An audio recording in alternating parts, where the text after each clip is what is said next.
Hi friends, இந்த வீடியோவில் நம்ம என்ன பார்க்க போகிறோம்னு பார்த்தீங்கன்னா பீட்ஸை வச்சு எப்படி போடலாங்கிறது தான் பார்க்க போகிறோம். பீட்ஸை வச்சு இன்றைக்கி நான் சரி த்ரெட்டில் தான் நான் போட்டு காட்ட போகிறேன். அதுதான் இந்த வீடியோவில் நம்ம ஃபஸ்ட்டு தேவை சுகர் பீட்ஸ் எடுத்திருக்கேன். சுகர் பீட்ஸ் நமக்கு எவ்வளோ தேவையோ எடுத்துக்கலாம். நான் இந்த பவுலில் கொஞ்சம் எடுத்திருக்கேன். நெக்ஸ்ட்டு சரி த்ரெட் நான் யூஸ் பண்ணுறேன். நெக்ஸ்ட் நீடில் இந்த மாதிரி நீடில் யூஸ் பண்ணுறேன். பீட்ஸை லோட் பண்ண நிறைய நீடில்ஸ் இருக்குது. ஆனால் நான் இப்போ இந்த நீடில் தான் யூஸ் பண்ணுறேன். இந்த மாதிரி நீடில் கூட பீட்ஸை நம்ம லோட் பண்ணலாம். இந்த இடத்துல நிறைய பீட்ஸ் லோட் பண்ணி நம்ம போடலாம். நானும் இன்றைக்கி இந்த பீட்ஸில் தான் போட போகிறேன். இந்த நீடில் தான் போட போகிறேன். இந்த நீடில் ஒரு 8 பீட்ஸ் கிட்ட இது பண்ணலாம், லோட் பண்ணலாம். நான் இந்த பீட்டில் இன்றைக்கி உங்களுக்கு போட்டு காட்டுறேன். வாங்க பார்க்கலாம். இப்போ நம்ம எப்போதும் சரி த்ரெட்டில் நாட் போடுற மாதிரி நாட் போட்டுக்கிட்டேன். அடுத்து இப்போ போடலாம். அதுக்கு ஃபஸ்ட்டு நம்ம நேராக ஒரு லைன் போட்டுக்கலாம்.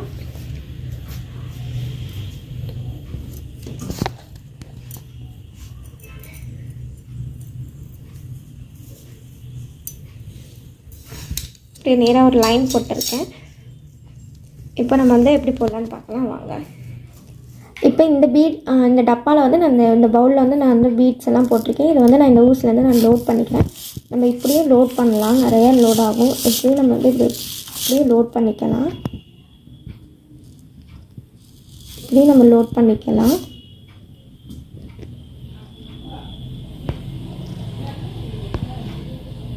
இப்படியும் நம்ம லோட் பண்ணிக்கலாம். இல்லைனா நம்ம ஒரு இதில் பிளேட்டில் போட்டுட்டு அப்படியே நம்ம லோட் அப்படியுமே நம்ம இப்போ நம்ம எப்போதுமே ஆரி போடுவோம் இல்லையா, ஸ்டிச் போடுவோம் இல்லையா, அதே மாதிரி தான் போட போகிறோம். இப்போ நான் அன்றைக்கி சொன்ன மாதிரி, போன வீடியோவில் சொன்ன மாதிரி எப்போதும் போல் ஒரு பேக்கில் ஒரு லைன் போட்டுக்கலாம். அப்போ அது லாக் மாதிரி இருக்கும். அதுக்கடுத்து ஒரு 2 பீடை நான் போடுறேன். 2 பீடு ஏன் போடுறோன்னா 2 பீடு போட்டால் தான் நல்லாயிருக்கும். ஸோ 2 பீட் போடணும். 3 பீடாக வச்சு போட்டிங்கன்னா அது ஒரு மாதிரி ஆடும். அது நல்லா இருக்காது. இப்போ ஃப்ரேமில் பார்க்கும்போது அது நீட்டாக இருக்கிற மாதிரி இருக்கும். ஃப்ரேமில் இருந்து அதை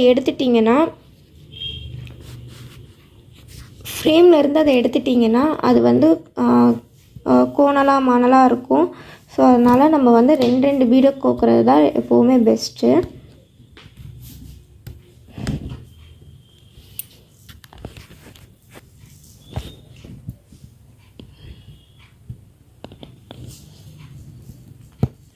இப்போ அதர் மெத்தட் ஒன்று சொல்லித்தரேன்.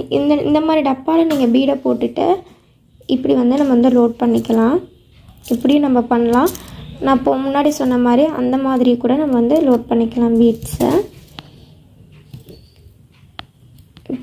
சும்மா இப்போ திரும்பி நான் 2 பீடை போட்டு எப்போதும் போடுற மாதிரி நம்ம செயின் ஸ்டிச் போட்டுக்கிறோம்.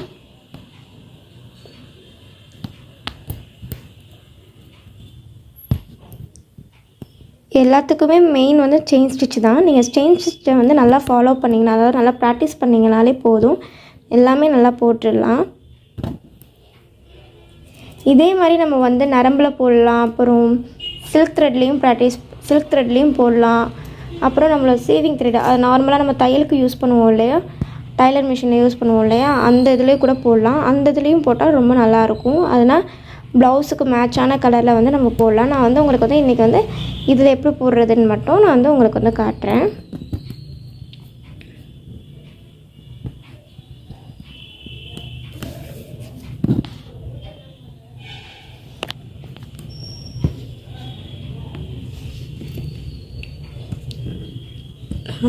ரெண்டாவே வச்சு கோத்து போடலாம்.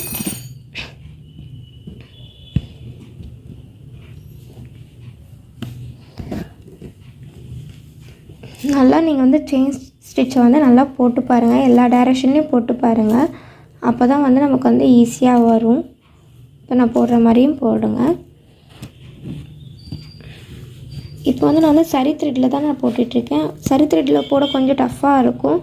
நீங்கள் இதுவே நல்லா சீவிங் த்ரெட்லலாம் போட்டிங்கன்னா அது நல்லா ஈஸியாகவும் இருக்கும். நாட்டும் போட ஈஸியாக இருக்கும். எந்த ஒரு பயமுமே இருக்காது அதில் போடும்போது. நான் அதுலேயே நெக்ஸ்ட் வீடியோவில் அதில் எப்படி போடலாங்கிறத நான் போட்டு காட்டுறேன் உங்களுக்கு.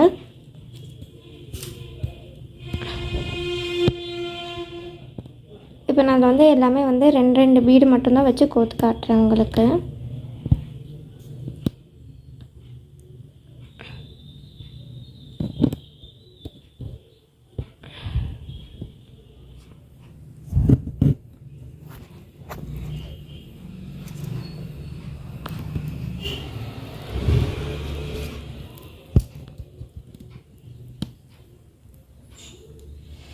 இப்போ இதோட லைன் முடிஞ்சிடுச்சுன்னா அதுக்கப்புறம் வந்து நம்ம எப்போவும் போடுற மாதிரி நாட் போட்டுக்கலாம். நான் நாட் எப்படி போடணும்னு சொல்லி கொடுத்துருக்கேன், அந்த மாதிரி போட்டுக்கோங்க. நாட் போட்டுட்டு இப்போ எஸ்எஸ் கீழே எஸ்எஸ்ஸாக இருக்கிறது வந்து நம்ம வந்து கட் பண்ணிக்கலாம். இப்போ பாருங்கள் நம்ம வந்து எப்படி போட்டிருக்கோன்னு இருக்கா நல்லா தெரியுது. நேராக ஸ்ட்ரைட்டாக இருக்குது. 2 பீடு போட்டிருக்கேன். இது சரி த்ரெட்டுங்கிறனால கொஞ்சம் உங்களுக்கு கேப் தெரிகிற மாதிரி இருக்குது. இதுவே நீங்கள் வந்து சீவிங் த்ரெட்லலாம் போட்டிங்கன்னா அது வந்து ரொம்ப நல்லாயிருக்கும். கிட்டக்க நெருக்கமாக அதில் இருந்து இருக்கிற மாதிரி இருக்கும். அதில் ட்ரை பண்ணி பாருங்கள், அதுவும் நல்லாயிருக்கும். ப்ளவுஸை பொறுத்த வரைக்கும் நான் வந்து மேக்ஸிமம் வந்து சீவிங் த்ரெட்டில் தான் போடுவேன். அதில் போட்டால் தான் நல்லா இருக்குமே, கம்ஃபர்டபுளாக இருக்கும். இதுனா கொஞ்சம் சில நேரத்தில் வந்து நாட் வந்து இந்த இடத்துலலாம் சில இடத்துலலாம் வந்து நாட் வந்து எஸ்எஸ்ஸாக இருக்கிற மாதிரி இருக்கும். ஸோ அப்போ வந்து இந்த இடத்துல வந்து நம்ம வந்து கட் பண்ணுற மாதிரி இருக்கும். அப்போ வந்து இதில் இருக்கிற நூலெல்லாம் பிரிஞ்சிடும். ஸோ அந்தளவுக்கு வந்து சேஃப்டியாக இருக்காது. நம்ம வந்து சீவிங் த்ரெட்டில் போட்டால் ரொம்பவே நல்லாயிருக்கும்.